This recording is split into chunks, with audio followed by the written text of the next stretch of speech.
Anybody, anywhere,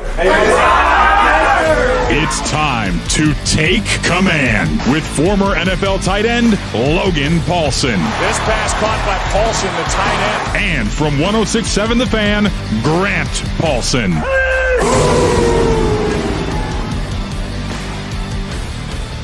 Welcome in to Take Command with Logan Paulsen. I'm Grant Paulsen. Logan spent a decade in the NFL. You can watch us on 106.7 The Fan and the Team 980. And, of course, you can listen to the audio of this pod wherever you get your audio. Subscribe, rate, review, download, send to a friend, do all that podcasty stuff. Leave a comment. Help us out. It is a good look, and you're a pal when you do that kind of stuff. We like pals. That's what I would say about us, Logan. We do like pals. Pals are bros. Just be a friend and hook your boys. That's what we're looking for here on Take Command. So bye week's looming. There is no game to look forward to. Generally, the rhythm of the week is that you would have watched the tape of the upcoming opponent, and we'll break them down in detail today. But because there is no opponent and the boys are into the bye week, we figured we would break down the draft classes of the last couple of years. One of the big talking points this season when you've got a new regime. How are the kids faring? How is the Adam Peters scouting crew doing? So we'll talk about that today on Take Command. But quickly, I did want to ask you, just as a bye week guy, were you a stay home, rest up, like lay around the house? Did you ever take a vacay or go away with the wife? And how common is that? What do players typically do?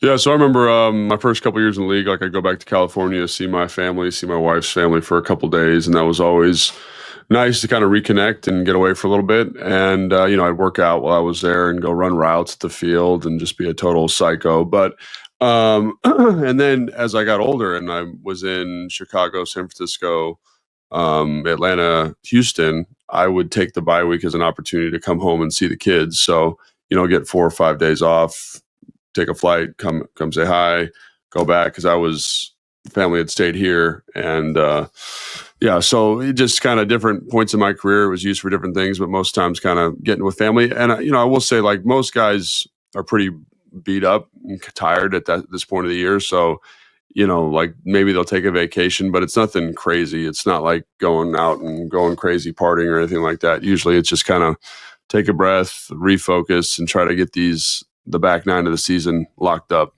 If you were to take a handful of days off, is it noticeable when you get back to the facility in terms of like what kind of shape you're in or running around at practice, or is it not enough time for that?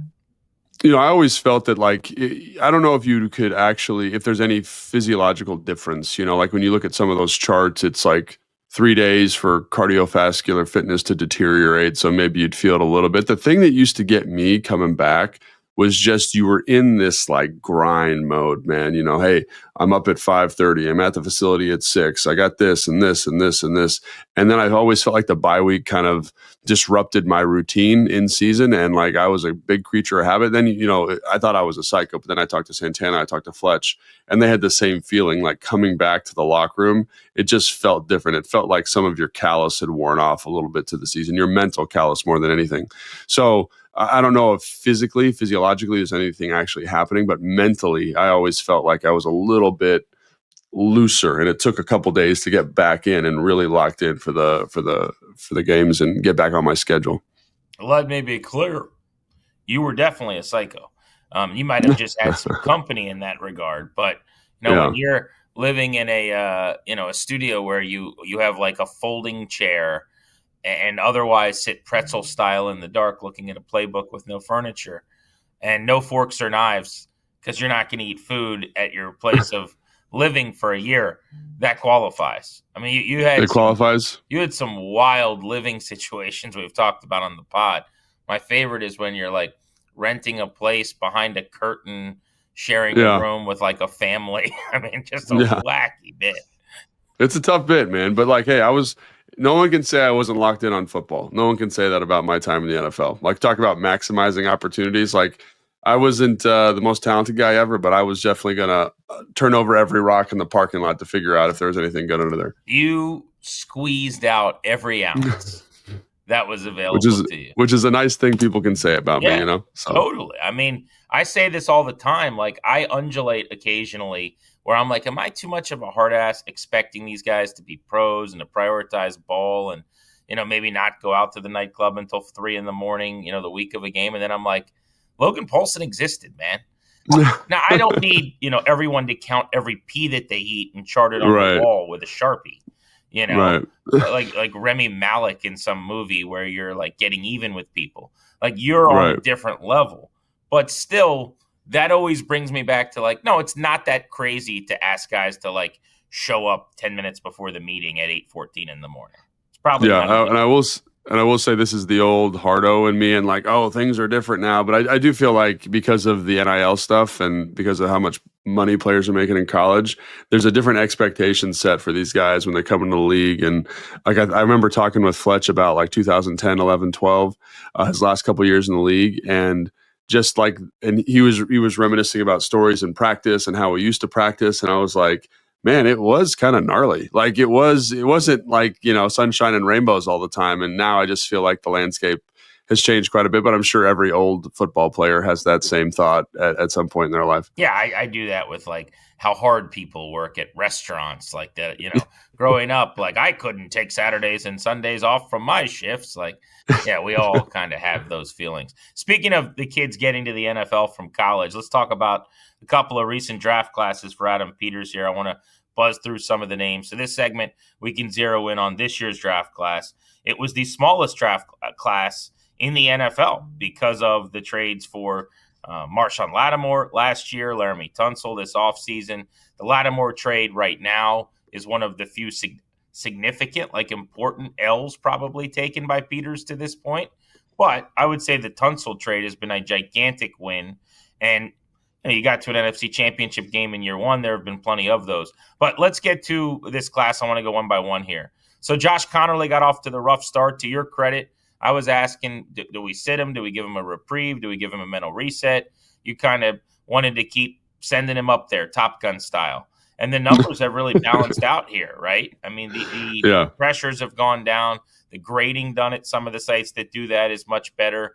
I've always felt like you could see the reason why they loved him, and it looked like this is what a star tackle is as a rookie, but the production wasn't there. It's been up and down. There have been a couple games even recently where it's not perfect, but how would you evaluate his season? Yeah, I mean, I think the way you articulated it there is perfect. I think the thing with him is like there's a ton of potential, right? The athletic potential, the movement skills, the length. It's literally if you said, here's a board and these are all the qualities I want a tackle to have, Josh Conerly has a lot of them. And I think early on in the season, early on in training camp, like there was a lot of like, oh man, is he physically ready? And one of the things that I noticed during the draft evaluation, especially at the Senior Bowl, is like, is he physically strong enough to play NFL football? And like that's something people often overlook in terms of physical development. He's one of the younger guys in the league at the moment, and I think you've just seen him really from the jump. So like, I vividly remember his first one-on-one pass protection rep in camp and him just getting smoked. And you're like, well, I don't know if this guy's going to be able to figure it out this year, right? Maybe it's week 8 or 9 before we see Josh Conerly on the field. And then every day in training camp, he got better, right? And he gets to the season and obviously has a kind of a rough first couple games. I think you look at that Packers game and really was just a trial by volcano, you know what I mean, with Micah Parsons and how well he did in terms of rushing the passer.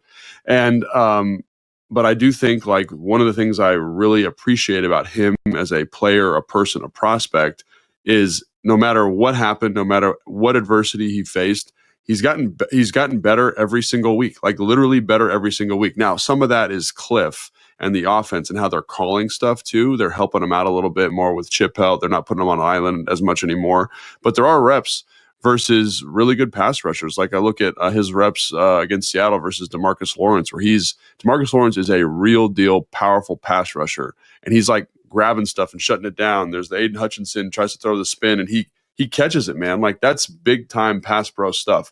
So do you start to see the physicality come along? Yes. Do you see the nuance and understanding of football come along? Absolutely.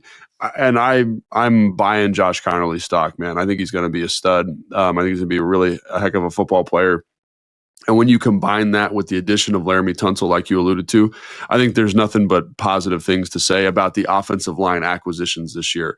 Is it perfect? No. But I think the other thing too is when you're watching offensive linemen, there's a degree of mistakes that are tolerable and that you're okay with, and there's a degree you're not tolerable and okay with. And I think that's really hard for people who just kind of like watch Instagram, watch the highlights, because you see the negatives. But if you go back and watch 50 plays, 60 plays of a game, you're like, man, he did a lot of good stuff in this game. There's one sack, there's a pressure here, there's a bad bull rush here, but they don't see him absolutely burying somebody on a double team, And so I do think there's enough good in his game to offset some of the splash negative plays you see. And so, yeah, I'm in 100%. Josh Conerly. And I think when you look at the last 3 games, Seahawks, Lions, Commanders, like, he's looking like an NFL ball player, which is something that's exciting. And again, hopefully, and again, the thing that makes me so optimistic about him is every week, it's not like every 2 weeks he's better, or every 3rd week he's better. It seems to be following a very linear trajectory in terms of his production, which to me is really exciting. Certainly recently, because I thought early in the year maybe there's a blip here, blip there. But to your point on the last 3 games, just to accentuate that, his PFF grade's just one metric, but he's the 3rd highest graded tackle among the rookie class over that time. 0 sacks and just 6 pressures. His run blocking grade is 9th highest among all tackles, right around 80 in those 3 games. Who were the other 2 rookies? I'd have to look it up, honestly. I just saw that. I see. Sorry. Yeah, no. They put you on the spot there. No, That's it's all bad. good. But I would, the Chiefs have a really good left tackle, but he hasn't been playing in those games. Yeah. So I don't know if Gray Zabel or one of these guys, like an interior player. I'm not really sure. But I'd have to look that up. But my point is just top 10 overall run blocker over 3 games at the tackle position. Top 3 rookie. So that's, these are encouraging metrics that start to pile up that match the eyes, which is to say he's getting more consistent. I can't imagine watching him and not feeling good about the future of him as a tackle. I like when you say buy stock. It has not been perfect, and there's going to be reps still as a rookie where you go, oh, okay. But look back to the first couple of weeks to now, it's night and day, in my opinion. We're talking about having to help him with a tight end and me asking you, should you sit him? And now it's he's a strength in a lot of situations. I remember talking to you at training camp, man, and I think we both were kind of like, is he going to be able to play? Is he going to be able to start the season? I came up to you, like a week into camp, maybe a little less, but it was several days in. I remember coming up to you, and I'm like, I'm not trying to hot take this thing, but I have a question. Yeah. And you're like, yeah, what's up? I'm like, is it weird that I'm a little worried about Josh Conerly? Right. And you were like, dude, it hasn't been great yet. You know what I'm saying? Yeah. But he absolutely has, and that is a positive for him too. I think he has made fast adjustments when it's bad, But this sounds like excuse making, and maybe it is, but it's Brian Burns, Micah Parsons, and Max Crosby in your first 3 games in the NFL. If you wanted, that would be like sitting in a donut shop all day on my diet and being like, hey man, good luck. Let's make sure we keep losing weight. Make good decisions, you sugar addicted fatso. And that's come on, man. What do you want me to do right now? You're trying to make this easy on me or hard on me? How are we going to do this? But real quick on the O-line, because we'll keep it moving. The trajectory, as you said, moving forward, they got to lock up Tunsil, obviously, but assuming he's around at left tackle, he's been excellent. Whether it's Paul or Coleman gets another shot, however they do left guard, you've got 2 internal options under contract and control there. Biotish at center. Cosme still coming back from the ACL and getting all the way back to speed. But that is a group, I think, going into next year and beyond, you can feel pretty good about.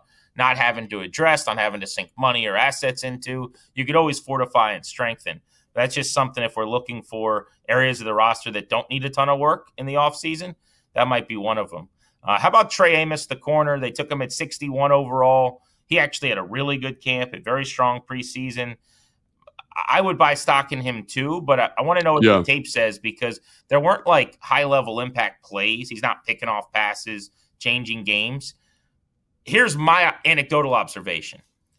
I felt better when teams were throwing toward him than I did Lattimore or Sainristil when he was healthy this year. I feel like that's a compliment.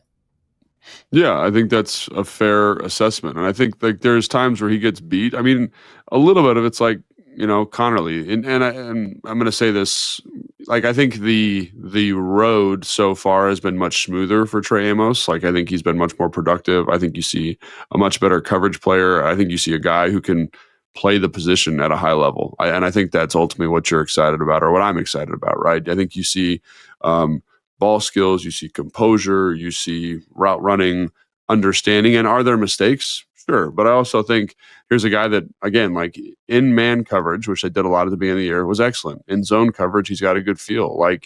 And it's funny talking about offensive line and corner like right after each other, because I do think that corner is very similar to an offensive tackle, right? You kind of do everything moving backwards. You have to match and be a really big athlete. And I think there are some learning curve things that need to be acknowledged. But overall, man, I think he's done a great job, and I think he's a ball player. So that's what I'm excited about with him. Like, I would put him in Penn as a good player and a building block moving forward. Do you see a ceiling for him where he could turn into a star shutdown corner? Or is he like a nice, I don't even mean number 2, right? But like in a world where you're just playing halves of the field, so it doesn't matter if you're a 1 or a 2. Is that just what he is? He's like a nice corner? Or do you think there's a ceiling there where he could be like, damn, this guy's made 3 straight Pro Bowls? I think the one thing about like the top flight corners, like the Patrick Surtain, the Sauce Gardners, the Singletary is a little bit different, but he's such a good coverage player, is they have a good physicality to them. And I think Amos has shown flashes of that. I just wonder if he wants to live that way, long term. And so in terms of being a top shelf, and again, that's maybe not fair to compare him to those guys. Right now at this moment, I think his ceiling is going to be a good corner, right? A guy that you're like, we feel really good about it. We don't need to upgrade. Kind of like a Slay, in Philly. He's like good. Like he's a good player. Carlos he's Rogers, to use Washington parlance. Sure. Yeah, absolutely. Like that kind of player where you're like, yeah, we don't need to draft a corner, but are there better corners in the league than him? Yeah. Absolutely. And so I think that's what he is. But again, like I remember watching him in training camp. I remember like watching some of his highlights and getting ready for this. You're like, that is a really good play. And so maybe the ceiling is more than I'm giving him credit for right now. Maybe he's got more in the bag. Maybe he's more competitive. Maybe he's more physically tough. Again, not that he's not tough, but again, like maybe there's a step up and improvement for him there. So I'm buying stock in Josh Conerly. I think Trey Amos is a more established piece at this point. Like there with Conerly, there's going to be a developmental curve, and I think you're buying the bump here. With Amos, I think he's good now, and I think he's going to get a little bit better. So in terms of return on investment, I don't think you're going to get a lot from that buy. But he's a good player, and I just wonder, and I think he will be a good player in the league, and I think that's something that's exciting. It's early, and just watching it as much as I have, not digging into the tape to the extent or with the knowledge that you do, what I see is similar. Like I think he is put a check in the box in the second round as a player that's going to help you for a while. Could get second contract, whatever. But to me, I'm not even going to compare him to like the elite all pros, like you're talking about with Surtain or whatever. But when I watch really good young corners that could be dudes like Quinion Mitchell or something from Philly, like they clamp guys and they're just on dudes like a blanket. I don't really see that. So again, it's that physicality. I think that is because Quinion Mitchell's a great example, right? Like I'm not talking necessarily like he's not like a thunderous tackler or anything, but like there's a physical toughness in the way they play coverage. There's a physical toughness at the catch point that, again, like Amos has elements of that, but I don't see that same kind of dude. You know what I mean? And I'm not saying you can't get there, but as of right now, that's kind of where I'm at. All right, so let's get next round down. So we talked Josh Conerly in round 1, Trey Amos in round 2. We're going through this year's draft class with Logan Paulsen, who watched the tape and took some notes on all these guys and how they played. So here's a guy I would say I was wrong about overall this season. After watching him in camp, because I thought he was their best traditional wide receiver in training camp, and it wasn't particularly close to me, my eye. Jalen Lane out of Virginia Tech. Now, he did some really good things, and he's going to continue to play. It's not like he's out for the year. He did get dinged and wasn't available to finish against the Dolphins, so we'll see what his health is coming out of the bye. 16 catches for 225 yards, which, where you got him at pick 128 in round 4, like the production's on a pace to be still a success at that area of the draft. But if you would have asked me, like, okay, they're going to have these injury problems, and you're not going to have Terry, and you're not going to have Noah Brown, and they're going to be like desperate for guys to fill in, and it's going to be a lot of Chris Moore and Robbie, the artist formerly known as Anderson, and they're going to be grabbing Jacoby Jones off the street. Like, I would have said, oh, Jalen Lane's going to be an answer for them. That they're going to use him down the field vertically. He'll give them that element. He's going to route people up. Like we just saw it in camp all summer long. and it hasn't really been that. There's been inconsistencies. I think sometimes I just don't properly equate like how hard it is at that position to translate. Because I see a guy in the summer and I'm like, damn, this dude can play. And I'm talking like I've always done it with like, Terrence Austin in your draft class, who was a 7th round pick, your buddy from UCLA. I'm watching him in camp route. Great pull, by the way. Thank you. And I'm like, this guy's a technician. Like, he's going to be a great NFL receiver. And it just, like, he'd have 7 for 90 in a preseason game. Like Rashad Ross, the Rocket. He's going 6 for 85 in the preseason. I'm like, they got them one. And then the games start, and it's like, maybe not. So with Jaylen Lane, I put the cart before the horse a little bit. But what do you think? Yeah, so I think his process has been accelerated. I think he's a guy that when you draft him, you're going to be a return, special teams guy, 4th, 5th wide receiver, great, and that'll be his role. You know what I mean? But I think because of the injuries, he's been thrust into a larger role, and there has been times in the larger role, especially early in the year, where I felt like he wasn't ready. And so people say, well, he's fast, he's explosive, and those things are all true. But I think the route running subtlety has not really come to the forefront the way that I was hoping. And again, like he's talking about a guy that's gotten better each and every week. Like he's a guy that I think is 100% gotten better. So I think, and what I mean route running subtlety, like his vertical speed, you feel it. I think his breaks are pretty good. To me, it's the stuff from the release to the break that needs some work, right? How do I leverage this guy, work my stem, square this guy up, work a double stick at the top to create a little bit more space for the quarterback. And I think that's an area where he's going to continue to grow, because coming out of Virginia Tech, like they didn't really ask him to do anything like that, right? So I think that's where I'd say like that is something that he still needs to improve at to play NFL wide receiver consistently, like to be a 3, for example. You know what I mean? So that's a good eval on what he is right now. Very good. What is he? Like, same question as Amos. Like, let's fast forward a couple of years. What is he? Yeah, I think that's a good question. I think so. This is where the draft is so hard to deal with, and this is where, like, I kind of have a lot of respect for what Adam Peters has done. Is he's picked guys that have high floors, but also have seemingly, at least from kind of observations of practice and what they've said about these players in press conferences, a work ethic. And so I do think because of his athletic skill set, I think again he could develop into something that is very good, like maybe like a low end 2, high end 3 at some point in his career, where you've kind of got him lined up in the slot. He can win one-on-ones. He understands zone and man coverages. The stem stuff is good. And he kind of ends up taking some of those targets that have been kind of traditionally given to Zach Ertz in this offense.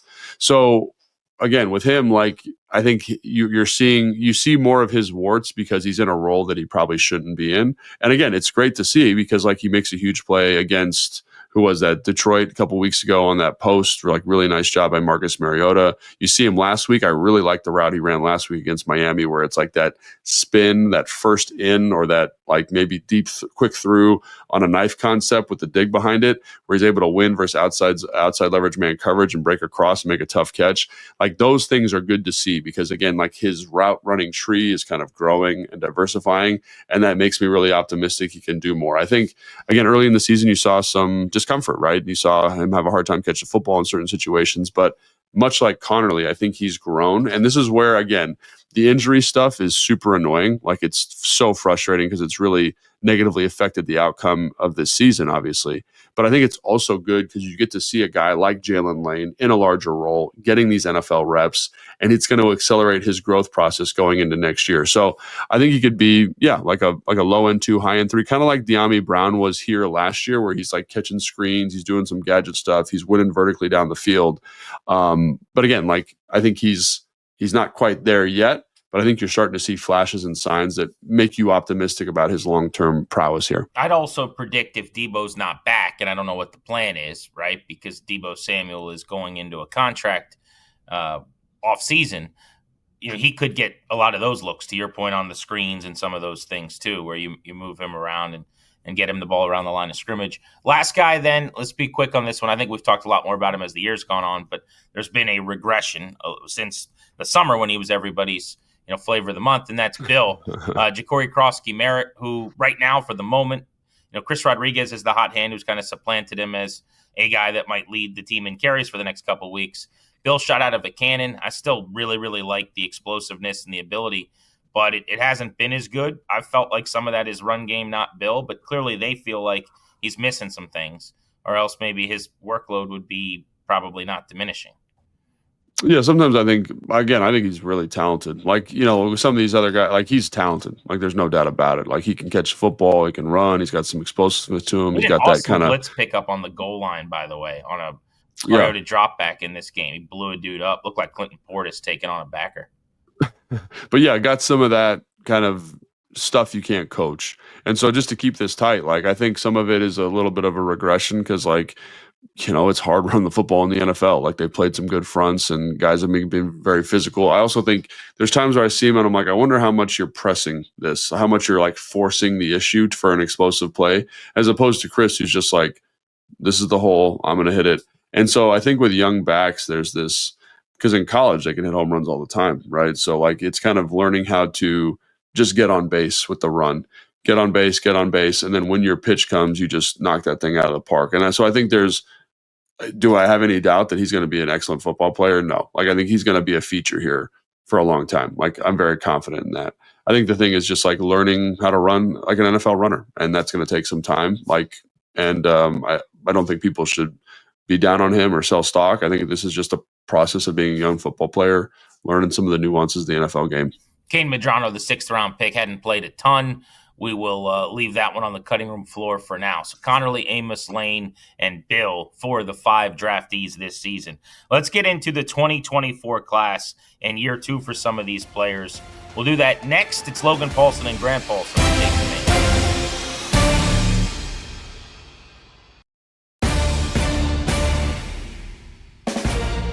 This is Take Command. Logan Paulsen. Watch the tape on Washington's last 2 drafts.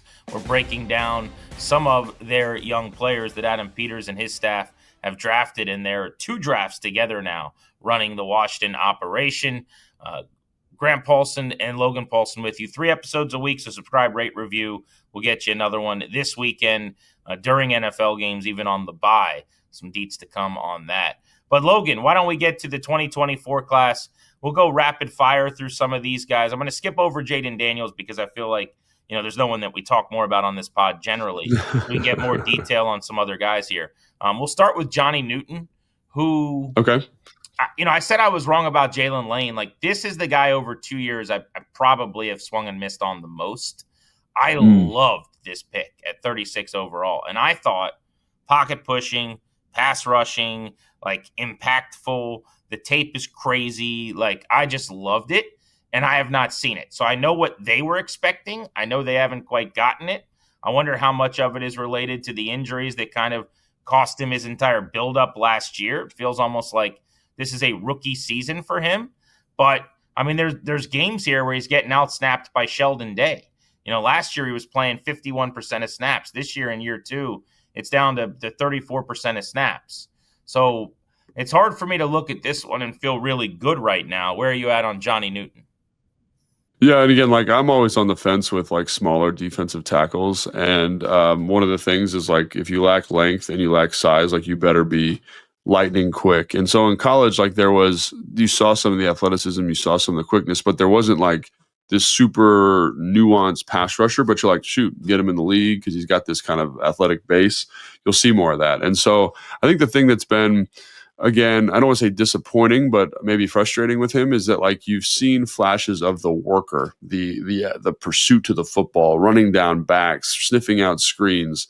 I think it's the other kind of more mundane tasks associated with the position, sitting a double team, splitting a gap, that I thought we'd be feeling more of, right? Like kind of like, hey, I'm getting doubled, I'm going to attack this outside shoulder, penetrate and go make a play on the football. And I think in those situations, you see some of his like length limitations. And again, like there have been flashes as a pass rusher, but I thought there'd be more of that. And so, like I think Dan's commented on his get off. I think there are times where you see that. It's just, and it's hard to kind of not couch this evaluation in the fact that he was hurt all of last year pretty much, right, with the foot thing, right? So really this is his rookie year. This is really like him kind of settling in and kind of taking reps. And so, yeah, those are the things that kind of stick out to me, just like the physical double teams. It's always going to be hard for him because he's not big, he's not super long. And then can that quickness come to life a little bit more as a penetrator, as a disruptor? I'd like to think so because there are flashes. It's just that, like you said, like it's not the consistency doesn't seem to be there throughout the game. For example. So for me, there was a pass rush against the Chiefs. I think he might have. Yeah, that was the one. He got a personal foul. Exactly. Right? He was penalized on it, like down by the goal line. And like that play is what I thought I would have seen 12 of by now, if that makes sense. And that's the one I can remember. Now there are other really good plays that he's made. I'm not trying to say there aren't, but like that is what he was at Illinois. And again, I understand this is not the Big Ten. I'm aware of the information, but like it was the 36th overall pick. This is a fringe first round player that they drafted. And what's interesting was if you go back, like the narrative was, if not for an injury, not the one he suffered, but kind of that same issue he was having previous to that, a lot of people felt like he was going to go in the late first round. I mean, so that was not like Ben Sinnott or Brandon Coleman or one of these guys where the industry and the draft nerds and the people that are not on team draft boards, but who do this for a living, were like, that's a little earlier than I thought he'd go. This one was the opposite of that. And so I just thought we'd get more of those moments, and hopefully they're coming. And to your point, we're in year 2, but he's not as far along in the development maybe as you would have liked. Let's go Magee Sainristil. He's fascinating to me. So now we're sticking. Yeah. So round 2, you had Newton at 36. 14 picks later after the trade back, you had Sainristil at 50. Sainristil in the nickel start of last year until, based on need, got pressed into the boundary. A lot of us were kind of wondered how that would go. He was outstanding, one of the stories of the season. This year back in the nickel, his regression has unfortunately been one of the bigger stories of the season as well. So I guess 2-part question with you watching the tape. Number one, has it been as rough as it feels? Like, are there things that we're not seeing where you're like, I know that's a talking point, but I'm not so sure about that. And then second, with Magee Sainristil, have enough precincts reported now to say maybe they should just play him outside? Like maybe that is the path forward. Yeah, so I mean, when I watched like 3 games, kind of some games where I thought he struggled, some games I thought he did well. And man, I think he's a stud, dude. I mean, like I know the grade is what it is this year, and I know he's had some issues in terms of playing the nickel from a mental standpoint. But it's funny because like the whole defense has had issues. And I think like this data point of having Dan Quinn kind of take over for the week of Miami and probably for the rest of the season, like just how sharp everybody was in that game. Like, I mean, I was talking to Fletch, like he's like, I was saying I think that's the best Bobby, Frankie, and Jordan McGee and the nickel have played all season. He's like, yeah, 100%. And so like I'm kind of curious to see if maybe like this simplified, stripped down version of the defense would allow him to play better, kind of to the standard we thought. But there's times like where you're watching man-to-man coverage reps. He's in the slot and he's like in the guy's pocket. He's on the perimeter. He's in the guy's pocket. He's kind of doing some squirrely stuff against screens and making tackles. And again, he's not the biggest or the most physical guy, but he is a football playing Johnny, man. And so like, again, like this year has been tough. I think it's been tough for a lot of people on the defense. Like, we were just talking about Johnny. Like there's times where I think like sometimes he's not being maximized, right? And it's the same thing. Like we talked about Kinlaw, how he had maybe the best game I've ever seen a defensive tackle have here. But like the week prior, like it was a little bit of a mess for him. So I think there is some issues that he needs to clean up in terms of like knowing stuff, getting locked in on his assignment. Like you can see there's some coverage busts and some miscommunications. But again, that's like a characteristic for the entire secondary. Like even when Trey Amos was healthy, there were some issues in terms of communication. And can that happen where like the bat around you affects you? I would imagine so, right? Like if he's playing nickel on the Seahawks defense right now, like it probably looks really different, if that makes sense.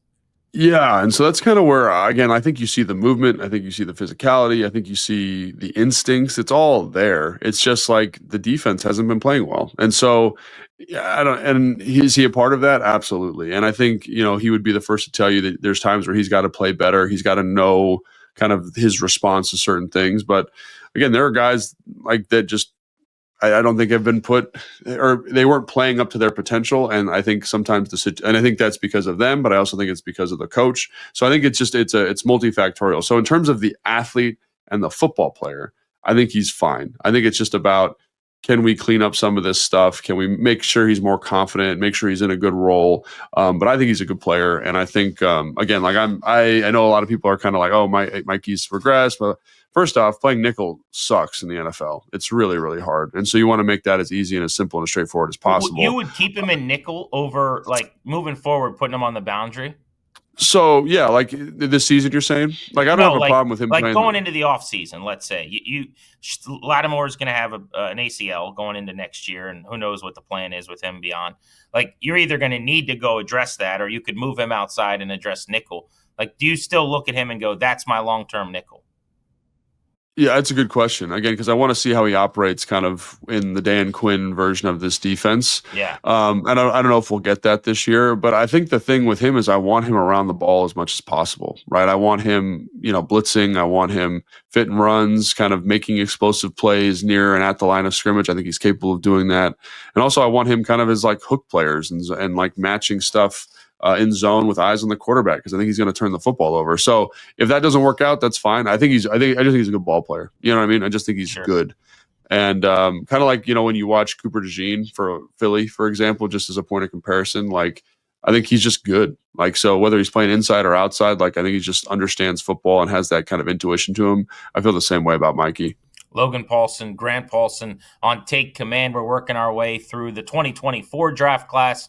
Logan watching some tape and taking some notes on how the kids are faring in year 2. Let's round out the 2024 class next on Take Command.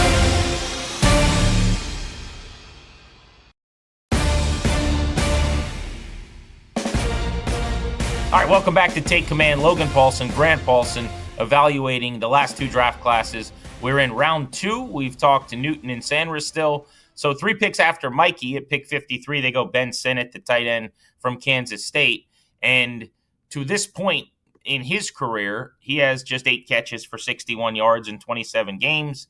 He's got 3 catches for 33 yards this season. The 23-year-old is kind of proven, I'd say, as an extra tight end and heavy looks to be helpful in the run game. If I'm being frank, that's not why you draft a guy at 53, and it's not a great look right now. So I want to get your Sinnott eval, and then I've got a larger point I want to make. But what do you see when you watch him? Are we getting closer to a guy who can help in the passing game, or is this what it is, do you think? Yeah, I mean, I think he's made progress and improved. And I think last year there were times where it was you could see that he was still learning the position at the NFL level.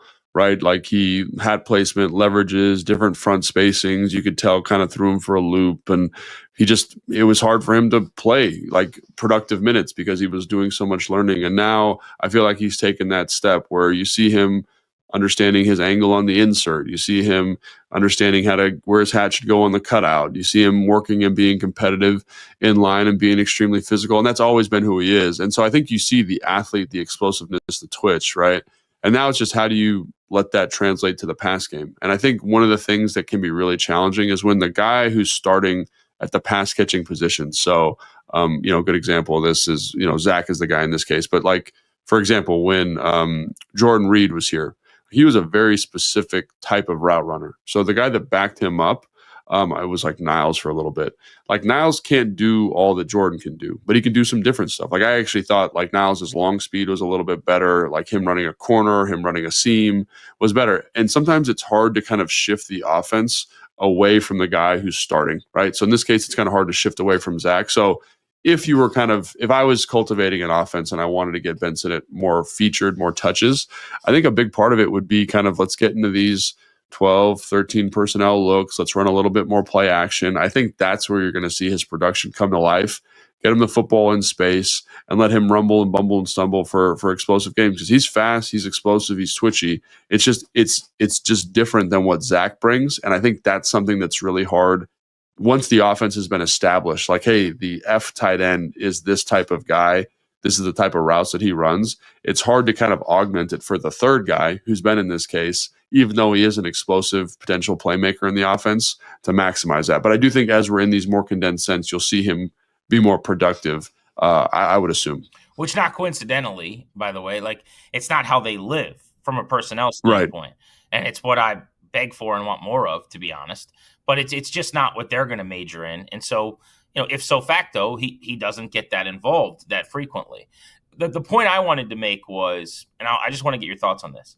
So like I tweeted something a couple days ago. I was watching ball and I was like, damn, watching these offenses where they've got a weapon at tight end with speed, like that can vertically push things, it's just such a game changer. And I said something like, what a gift it would be to Jayden Daniels and to open things up if they went into next year with like a legit weapon and added a piece at tight end with some speed. And a couple of people had tweeted me and were like, you can't do that until you give Sinnott the shot, or you just drafted a guy in the second round or whatever. And I want to get your reaction to this, but this is an area where I don't know if I'm right or wrong, but like where my paradigm has shifted covering the league now for over 20 years. There was so long where I would kind of be like, they don't see it. But ... And what I mean by that is like they don't use Sinnott the right way, or Sinnott would be awesome somewhere else, or whatever the point is. And I'll give you a great example right now. I see this with like Shedeur Sanders, where people are saying, not to use like a polarizing lightning rod, right? But people are like, he's being set up to fail, and Kevin Stefanski's screwing him, and they just don't know what they have. And it's like, these coaches' jobs are on the line. Like, do you really think that if the Browns thought that like they could put him out there and he would light it up and be better than Dylan Gabriel, they would just sit him for some weird reason? Like, they're around these guys all day, every day. They see him in the meeting rooms. They see him on the practice field. And I guess to come back to my original point, back in the day where I'm kind of like, they're just not seeing it. It's like, by now, I can't keep saying they need to throw him the ball. They haven't thrown him the ball. There's a reason they're not throwing him the ball, probably. Like, if he could help them, do I think Cliff Kingsbury is a dumb person? He's not. He's a smart person. Like, when I go, you got to go 12, you got to go 13, you got to get Ben Sinnott involved. Like, he's thought of that, I bet, at some point in his 79 hours at the facility. And so I don't know if you have a thought on this, but it's just something I've come around on with. And like Shedeur right now is a great example where it's like, all these people, on Twitter, all of us are like we've got the answer. And it's like, I'm not saying teams are always right. I'm a critical thinker. Sometimes they aren't. Sometimes they misevaluate players.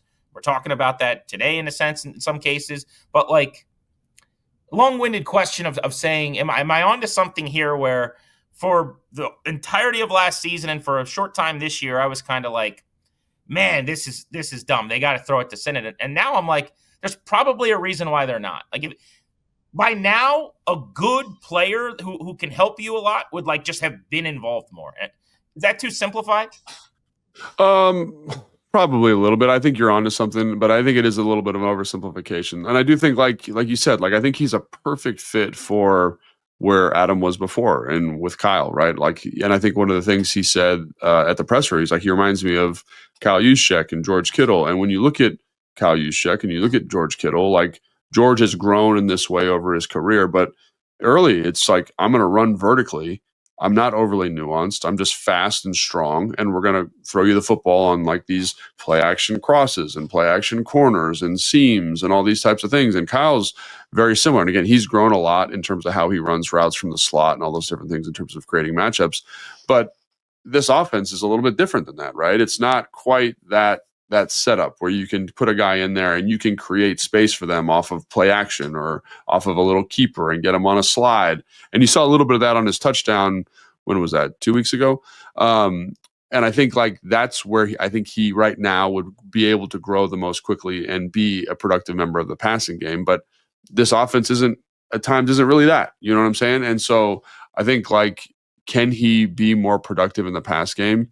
Yes. It's like, but has he earned the trust of the quarterback? Has he earned the trust of the play caller? Has he earned the trust of the position coach?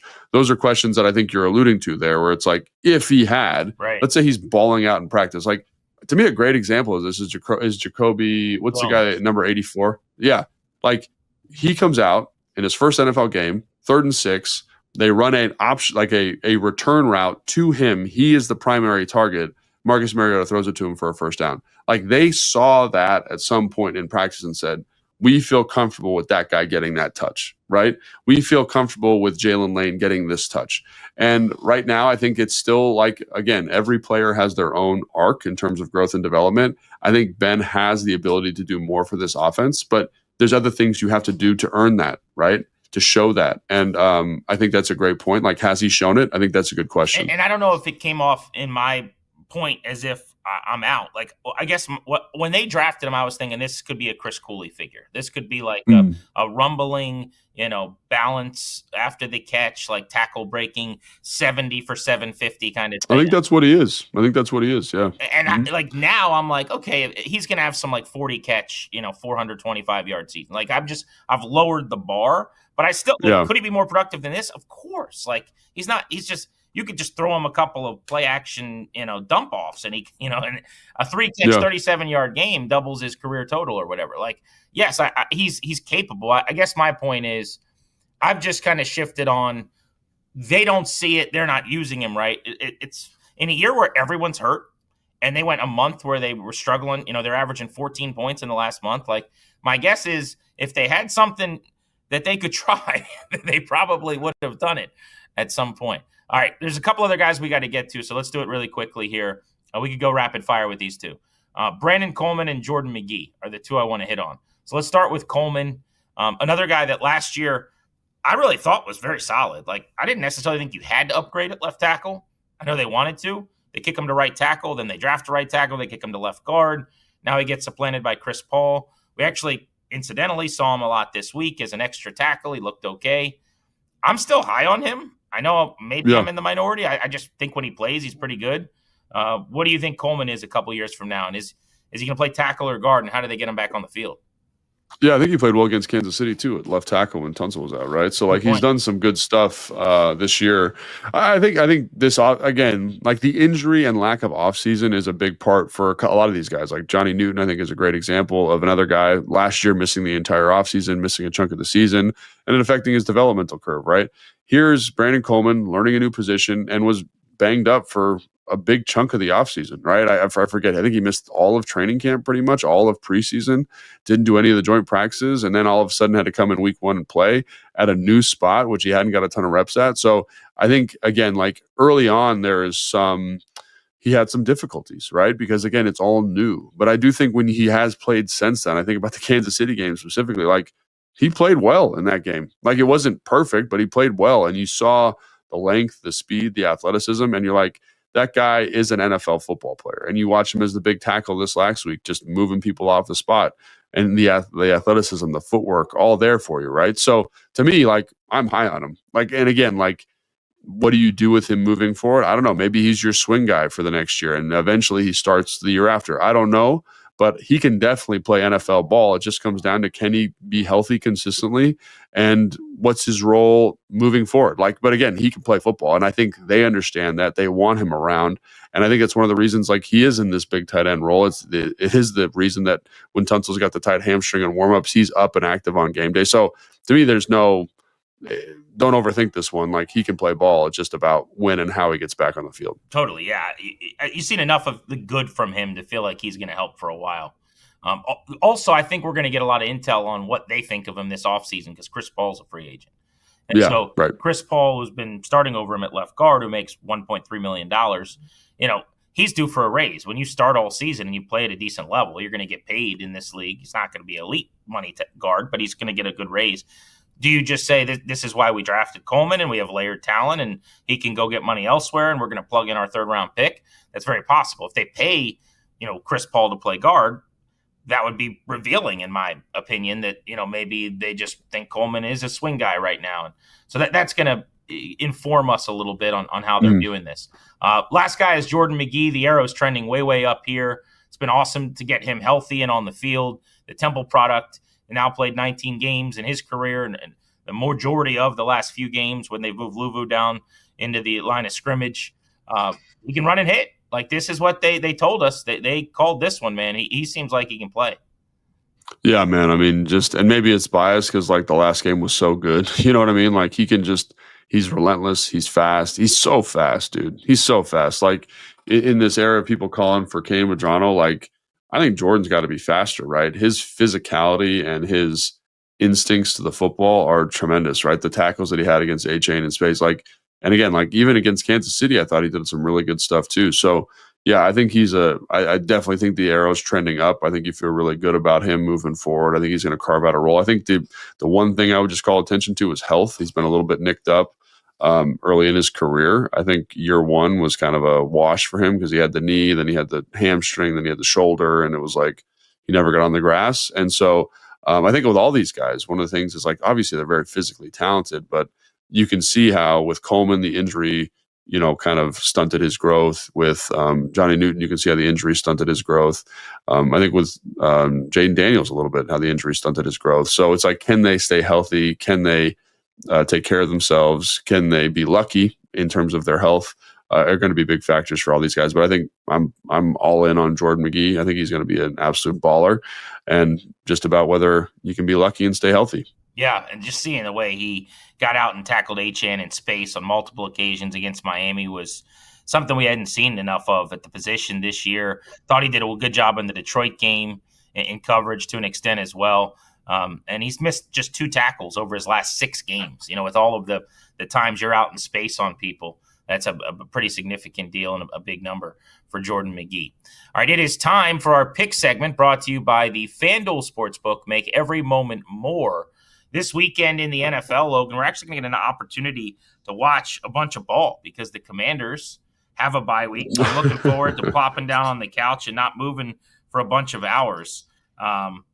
Curious, like on a bye week like this, do you watch like a fan? Do you unplug completely? Do you just put the feet up? How do you do it? So what I'll probably end up doing is not watching a lot of ball because my son's got some hockey games. My daughter's got some soccer games. So I'll probably catch the highlights. And if there's a game that catches my eye, I'll watch the all 22 of that when everybody's asleep at night. So yeah, that's usually how I do my football these days. Chance to catch up and be a dad. The game I want to pick though for my pick segment here, brought to you by FanDuel, is the Chiefs hosting the Colts.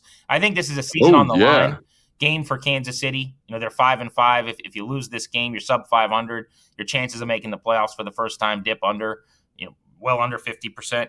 I think they're going to cover 3.5 against the Colts. I think they're going to play a really good defensive game. They're at home. They're going to win this game something like 27-23, and they're going to get what they need out of this contest, which is a win to get back in the thick of things in the AFC. But can you believe that? The Chiefs are 5-5 right now after their loss to the Broncos. That was their biggest regular season game, maybe of the Mahomes era, honestly, and they lost it.